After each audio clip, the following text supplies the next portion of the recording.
안녕하세요. 맨날 둘이 같이 촬영을 하다가 혼자 이렇게 촬영을 하니까 조금 어색하기는 한데, 그럼에도 불구하고 제가 오늘 영상을 찍는 이유는 제가 이제 몇 년 전에 겪었던 이별에 대해서 얘기를 좀 해볼까 해요. 세상에는 좀 이렇게 다양한 이별이 있다 라는 거를 여러분들하고 좀 공유를 하고 싶었어요. 일단 간략하게 한번 설명을 해보자면, 그분하고 저는 6년 동안 연애를 했었고, 그리고 저희는 같은 지역에 살고 있었었고, 근데 제가 연애 5년차 됐을 쯤에 일 때문에 제가 다른 지역으로 이사를 가야만 했었어요. 그래서 이제 본의 아니게 저희는 장거리 커플이 되었었죠. 그분이 항상 저를 보러 올라와 주셨거든요. 근데 이제 그분이 계속 저한테 오늘 같이 술 마시자 이런 식으로 말을 하는 거예요. 근데 거기서 조금 뭔가 나한테 할 말이 있구나 이 생각이 들어서, 그래 그러면 우리 술 좀 마시자 이렇게 이제 말이 나왔었죠. 이제 맥주를 마시기 시작했어요. 한 캔 마시고 눈이 이렇게 됐었거든요. 취해가지고. 많이 취했어? 아니 나 이 정도는 괜찮은 것 같아. 그러면 사실 너한테 할 말이 있어 하면서 이제 그분이 말에 물꼬를 텄죠. 그분이 지금까지 본인의 성 정체성을 저한테 숨기고 있었어요. 그 성 정체성이 동성애자다 혹은 트랜스젠더다 이게 아니고, 자기는 사실 도미넌트라고 하는 그런 성 정체성을 가지고 있대요. 도미넌트가 뭐냐면 정신적으로나 신체적으로나 상대방을 노예로서 종속시키는, 고등학교 때 본인이 스스로 깨달았다고 했었고, 본인의 성 정체성을 깨달은 이후부터는 무조건 돔성 그런 사람들과의 관계만 맺었대요. 인터넷에서 그런 사람들을 만났고, 혹은 그냥 일반적인 여자친구를 만나도 그 여자친구를 이제 서브로 변화를 시키면서 연애를 해왔었던 사람인 거였죠. 그래서 처음 연애할 때 저한테 굉장히 좀 강압적이었어요. 성관계 뭐 잠자리 이런 데에서 강압적이었다는 게 아니고 정신적으로 약간 나를 세뇌시키려고 하나? 이제 와서 생각해보면 그 사람은 저한테 가스라이팅을 하고 있었던 거예요. 그분이 항상 저한테 했던 말이 뭐였냐면, 너는 내 여자친구니까 나랑 똑같이 생각을 해야지 너는 왜 내 여자친구면서 다르게 생각해? 이러면서 저를 계속 본인이랑 같은 생각을 하게 만들게끔 가스라이팅을 엄청나게 했었어요. 근데 사실 저도 제 주장이 좀 강하고 그러다 보니까 항상 우린 대립을 많이 했었어요. 근데 그분도 이제 알았겠죠? 내가 서브미스트로 변화를 시킬 수 있을 만한 아이는 아니구나 이 생각이 들면서 안도감이 들기도 했었대요. 본인의 성 정체성이 우리가 흔히 말하는 정상의 범위는 아니니까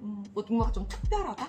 이런 식으로 표현을 할게요. 본인의 성 정체성이 살짝 특별한 편이다 보니 내가 드디어 얘와 연애를 함으로써 조금 이제 정상적인 루트로 내가 돌아갈 수 있겠구나 라는 생각을 했었대요. 그리고 실제로 저랑 그렇게 긴 기간 동안 연애를 하면서 단 한 번도 그런 강압적인 관계 이런 거에 대해서 정말 생각이 안 났다고 하더라고요. 그거는 진짜인지 아닌지는 모르겠어요. 근데 이제 그분이 장사를 하시던 분이었어요. 그리고 그때가 코로나가 막 터졌을 시기예요. 그렇다 보니까 식당 하시는 분들은 당연히 마이너스가 날 수밖에 없고 정신적으로 큰 스트레스에 시달릴 수밖에 없는 그런 시기였는데, 그 시기 때쯤에 이분이 넷플릭스에서 그레이의 50가지 그림자라는 영화를 본 거예요. 하필 본인의 성적 취향을 그대로 반영을 했었던 그 영화를 보게 된 거였죠. 그 영화를 보기 시작한 후부터 계속 이제 머릿속에는 누군가 정신적으로나 신체적으로 학대하는 생각만 계속 들고 정상적인 생각이 전혀 이제 들지 않더래요. 그 말을 듣는데 너무 멍했어요. 그냥 우리가 흔히 듣는 SM, 그거 SM이야? 라고 물어보니까 SM은 아니라는 거예요. SM은 이게 만약에 멍이라고 치면, SM 같은 경우는 이거 일상생활에 멍을 어떻게든 가리려고 하는 반면에, 서브미스트, 서브이신 분들은 어떻게 이걸 생각하냐면, 우리 주인님이 나에게 주신 사랑의 징표 이런 식으로 생각을 한다는 거예요. 제가 6년 동안 이 사람만 바라보고 정말 사랑해 왔었기 때문에 이런 이유 때문에 우리가 헤어져야 된다고, 그걸 내가 쉽게 납득하지 못했어. 그래서 제가 그분한테 오빠 미안한데 나는 오빠랑 못 헤어질 것 같아 라고 말을 하니까, 너 그러면 지금 발가벗고 내 앞에서 네 발로 기어다닐 수 있어? 서브미스트는 그걸 할 줄 알아야 돼. 나는 그런 사람을 원해. 복종할 수 있는 사람을 원해. 너 그렇게 할 수 있어? 그건 못하겠어. 내가 너 그거 하나만 마지막으로 물어볼게. 내가 지금 여기서 네 뺨을 때리면 너 나한테 화 안 낼 자신 있어?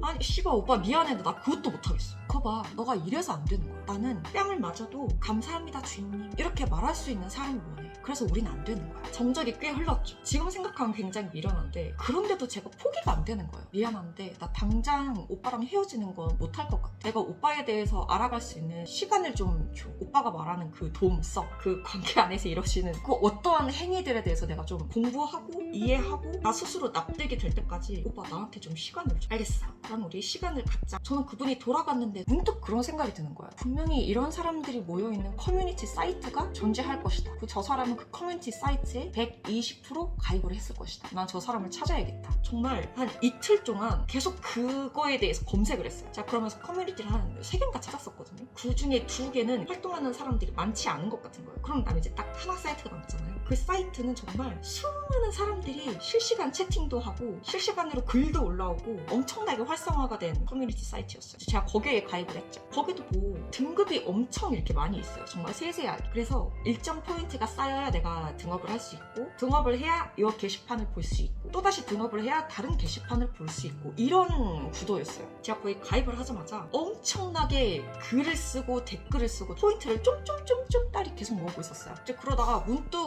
공지사항이나 한번 볼까 해서 공지사항을 봤는데, 그 커뮤니티 사이트에 연계되어 있는 네이버 카페가 있는데, 그 네이버 카페에 가입을 해서 등업 신청을 한 다음에 그 링크를 토대로 여기에 등업 신청을 하면 500포인트를 준다는 거예요. 500포인트면 웬만한 사람들의 회원 정보를 다 볼 수 있는 그 정도의 포인트였거든요. 이건 내가 놓칠 수 없다. 바로 네이버 카페에 가서 가입을 했어요. 근데 제가 그분의 네이버 아이디, 평소에 어떤 닉네임을 쓰는지도 다 알고 있었거든요. 왠지 얘도 여기에 등업글을 썼을 것 같은 느낌. 이 사람이 자주 쓰는 닉네임을 검색을 딱 해서 보니까 정말 글 하나가 딱 뜨는 거예요. 나이, 본인이 사는 지역, 그리고 본인의 성적 취향 딱 부합하는 거예요. 얘다, 100%다. 그 글이 언제 올라왔냐면 저한테 커밍아웃 하기 3개월 전 12월 24일 크리스마스 이브에 그 카페에 가입을 했더라고요. 그러면 이 커뮤니티 사이트에도 같은 날짜에 등업 신청 글을 올렸겠죠. 12월 24일에 등업 신청을 한 사람들의 닉네임을 한 12명 정도 됐었거든요. 회원 정보를 하나씩 보기 시작했어요. 탈락. 나이 맞고, 지역 맞고, 성적 취향 맞고, 너다. 작성한 글 보기를 눌렀는데 이미 뭐 나한테 커밍아웃 하기 전에 활발하게 활동을 하고 있었더라고요. 새 글이 하나 올라와 있더라고요. 제목은 이거였어요. 앞으로 이런 플레이는 안 할 것 같네요. 플레이라고? 누군가와 만나서 어쨌든 관계를 맺었다는 뜻이잖아요.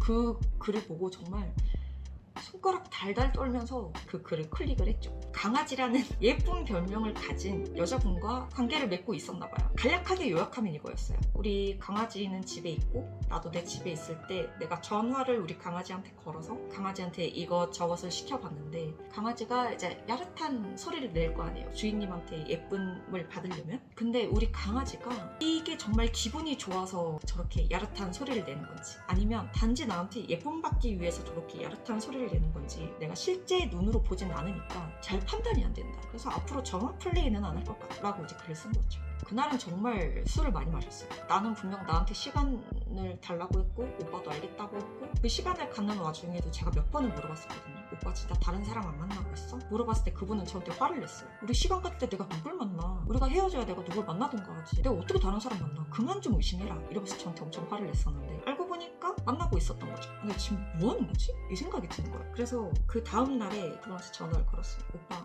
우리 그냥 헤어지자. 그랬더니 이제 그분이 고맙다 이렇게 말을 하는 거예요. 그래서 내가 알고 있는 걸 좀 이 사람한테 말을 해야겠다라는 생각이 드는 거예요. 너무 열받아가지고. 오빠 근데 진짜 누구 만나는 사람 없어? 땡땡아, 너 오빠가 안 만난다고 몇 번을 말을 해. 너 오빠 은실 좀 하지 말라 그랬지? 오빠 그러면 강아지는 대체 누구야? 정적이 한참 동안 말이 없다가 저한테 대뜸 화를 내면서 하는 말이, 야 너 내 핸드폰 몰래 봤냐? 내가 어떻게 오빠 핸드폰을 몰래 봐? 지문 걸려있고 비번 걸려있고 나 그거 아무것도 모르는데 내가 오빠 핸드폰을 어떻게 몰래 봐? 너 내가 자고 있을 때 내 지문 찍어서 몰래 봤겠지. 이러면서 저를 그렇게 뭐라 하더라고요. 완전 끝이 났죠. 그분하고 헤어지고 나서 정말 많이 힘들었었어요. 가족들이 맨날 나한테 전화해서 생사를 확인할 만큼 어느 순간 엄마한테 전화가 안 오는 거예요. 그래서 그날은 제가 먼저 엄마한테 전화를 걸었어요. 엄마, 왜 요즘 나한테 전화 안 해? 엄마가 그때 한마디 하셨는데 진짜 제대로 현타 맞고 그분에 대한 마음 정리가 그 한마디로 다 완료가 되더라고요. 엄마는 너가 죽었다는 소식이 들릴까 봐 제가 무서워서 너한테 전화를 못 하겠어. 이 말을 듣는데 누가 오한마로 내 뒤통수 개 세게 때린 것 같았어요. 그깟 변태 새끼가 뭐길래 이렇게 걱정시키면서까지 힘들어하지? 그깟 6년이 뭐길래? 이런 이유 말고도 정말 말도 안 되는 이유 때문에 헤어지신 분들도 많잖아요. 그분들하고 좀 이런 경험을 공유를 하고 싶었어요. 나만 이런 말 같지 않은 이유로 헤어진 게 아니었고 있구나. 그냥 이런 식으로 서로가 서로한테 좀 위안이 됐으면 좋겠어요. 저는 이제 그 일이 있은 지가 벌써 한 2, 3년 전이거든요. 지금은 이런 말 하는 게 아무렇지도 않고 오히려 내 인생에 재밌는 하나의 해프닝? 의료로 자리를 잡았어요. 정말 시간이 약이에요. 시간이 약이고 아직도 그분하고 연락을 하냐? 가끔 합니다. 그분은 그때 만났던 그 강아지 여자분하고 계속 이제 연애를 하고 있는 걸로 제가 알고 있고 결혼 생각까지 하고 있는 걸로 알고 있어요. 본인의 성적 취향을 맞는 여자, 남자를 만날 수 있는 확률이 뭐 얼마나 많이 있겠어요. 지금 생각하면은 그 둘이 참 잘 만났고 꼭 결혼해라. 정말 축복해주고 있습니다. 여러분 정말 시간이 약입니다. 진짜. 영상 마무리를 어떻게 할까? 이렇게? 이렇게? 안녕!